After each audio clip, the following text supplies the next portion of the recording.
Hello student, कैसे आप लोग। उम्मीद करता हूँ आप लोग ठीक होंगे। आपका मेरे यूट्यूब चैनल संदीप ज्ञान गुरुकुल पर स्वागत है। आज मैं आपको क्लास 10th के द्विघात समीकरण का प्रश्न 2 का भाग 4 सोल्व करके समझाऊंगा। इस क्वेश्चन को मैं आपको बहुत ही आसान व सरल वे में स्टेप बाय स्टेप समझाऊंगा ताकि आप सभी स्टूडेंट आसानी से समझ जाए। यदि आपको यह मेरा वीडियो पसंद है तो प्लीज़ मेरे वीडियो को लाइक शेयर कर दे, और यदि आप मेरे वीडियो को पहली बार देख रहे हो सब्सक्राइब बटन प्रेस कर बेल आइकन पर क्लिक कर दे ताकि हमारी हर पहली वीडियो को नोटिफिकेशन आपको सबसे पहले मिले। ठीक है। और एक बात मैं कह दूं कि प्रश्न 2 का हल आपको अच्छी प्रकार समझने के लिए वीडियो को पूरा अंत तक देखिएगा। बीच में कहीं भी स्किप मत कीजिए, नहीं तो आपको वीडियो अच्छी प्रकार समझ में नहीं आएगा। ठीक है। तो देखिए प्रश्न 2 क्या कह रहा है। उपयुक्त प्रश्न 1 में दिए गए समीकरणों के मूल द्विघात सूत्र का उपयोग करके ज्ञात कीजिए। आपको जो प्रश्न वाली 4.3 में प्रश्न 1 था उसका जो भी आपको क्वेश्चन है भाग 1 2 3 4 उसको क्या कह रहे हैं, द्विघाती सूत्र का उपयोग करके मूल ज्ञात कीजिए आपको बोला। ठीक है। तो देखिए प्रश्न 2 का भाग 4 आपके यही है, 2x² + 1 + 2 बराबर 0। तो देखिए इनका हल कैसे निकलता है। तो देखिए हल लिख देता हूं मैं। ठीक है। हल क्वेश्चन उतार देता हूं पहले। 2x² + x फिर +4 बराबर 0। ठीक है, ये मैंने उतार दिया।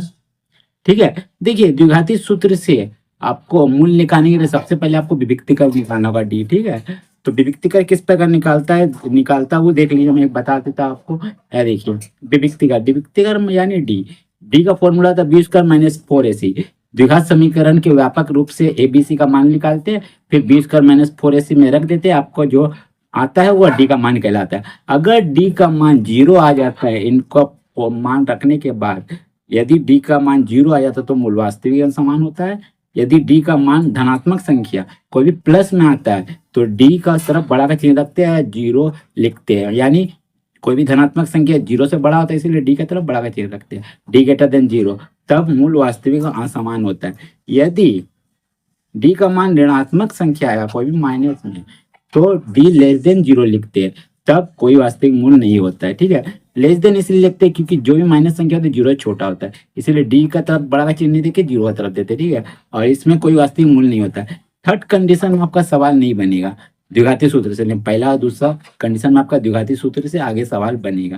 ठीक है। तो चलिए मैं बनाता हूँ। देखिए कैसे बनता है। सबसे पहले विभक्तिकर निकालूंगा। ठीक है। तो लिखिएगा यहाँ। ठीक है। तो यहाँ लिखिएगा, यहाँ a बराबर ये जो x² का पहले जो भी मान रहता है वह a का कहलाता है। ठीक है। तो यहाँ लिखिएगा 2। फिर b बराबर ये जो आपका x का ऊपर पावर 1 है, जो भी चर जिसका 1 है। ठीक है। चर का 1 पावर है, उसका पहले जो भी मान होता है वो आपका b का कहलाता है। तो x का पहले कुछ नहीं माने 1 है, तो ये आपका b का मान हो गया। और c बराबर ये जो संख्या है ये आपका c का मान हो गया 4। ठीक है। तो लिखिएगा इसीलिए विभक्तिकर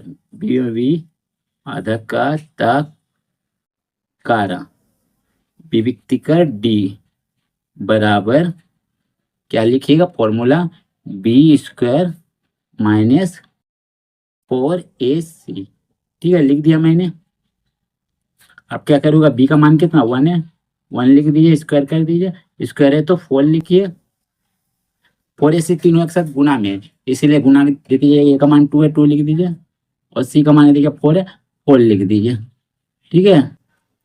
अब चलिए देखिए 1 का स्क्वायर कीजिएगा, 1 का स्क्वायर कीजिएगा 1 आता है। फिर माइनस 4 चौके 16, 16 दूनी 32। ठीक है। तो 32 लिख दीजिए। ठीक है, लिख दिया मैंने। अब देखिए एक 32 में से एक घटाया आपका कितना आएगा 31। ठीक है। देखिए 32 आपका क्या है, बड़ा है, इसका आगे माइनस है, पहले माइनस है तो माइनस लिख दिया। ठीक है। देखिए आपका कितना है डी का मान, डी बैठाते जाइए, डी डी और डी। तो इसीलिए डी बराबर -31 है। तो देखिए -31 क्या आपका -31 यानी नेगेटिव में है। तो इस कंडीशन में क्या होता है, इस कंडीशन में होता है चूंकि डी < 0। क्या होता है <0, क्योंकि जो भी माइनस संख्या होता है 0 से छोटा होता है, इसीलिए 0 का तरफ बड़ा का चिन्ह दिया, डी का तरफ छोटा का। ठीक है। तो आपका मूल क्या होगा, अतः मूल कोई लिखिए, कोई वास्तविक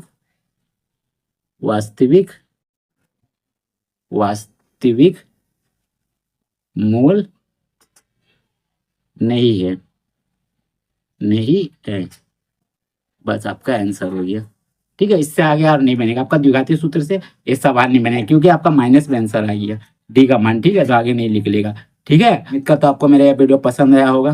ठीक है, यदि आपको यह वीडियो समझने में कोई कष्ट है तो आप मुझे कमेंट कर सकते हैं, और यदि आपको यह मेरा वीडियो पसंद आया तो प्लीज़ मेरे वीडियो को लाइक से सब्सक्राइब कर दें, और यदि आपने पिछले अध्याय का वीडियो नहीं देखा है तो आप मेरे डिस्क्रिप्शन के प्लेलिस्ट पर जाकर देख सकते हैं। ठीक है, और मैं आपको इसी प्रकार स्टेप बाय स्टेप हर चीज़ समझाता जाऊँगा ताकि आपको अच्छी प्रकार समझ में आ जाए। ठीक है, तो मिलते हैं एक नए वीडियो के साथ।